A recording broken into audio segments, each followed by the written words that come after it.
Vlog tulpa, sige wala kay sanina. Wa kay ikapalit og sanina. Dol, hanggawa ni nga comment. Uy, grabe ka hanggaw nga comment ba? Pero tinagana na kong sanina dol, uy. Ang uban nga ni dol, akong gipanghimong trapo. Ang uban, akong gipang ilo. Grabe daghanang sanina na ko. Hanggawa ni nga comment, uy. Grabe ka hanggaw ani nga comment ba? Kinsa man nga comment ani? Grabe ka hanggaw eh. Mapiki man po gani, grabe ang nga comment, oy. Piti naghana na sa usanina.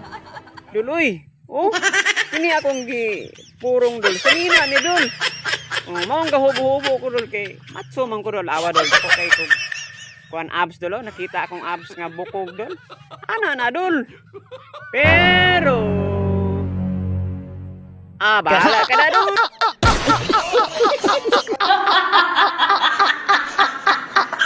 Shout out tayo diya sa akong manghod, si GC Bilonuak o si Ate Elizabeth o ang akong papa diya sa Cebu, no? So amping mo diya mga idol, amping mo diya pa, amping mo diya Brad. So shout out sa tanan, no? Si GG, uban pa mga kailan ako diya sa Cebu. So shout out mga kaigagawan ako diya tanan. So shout out So anak na mga idol.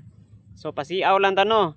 So, kung bago pa lang ka sa atong page mga idol, pwede makahingi og like mga idol. Kung gusto ka, malingaw ka mga idol, paki-follow na lang sa atong page. Salamat mga idol. What's up?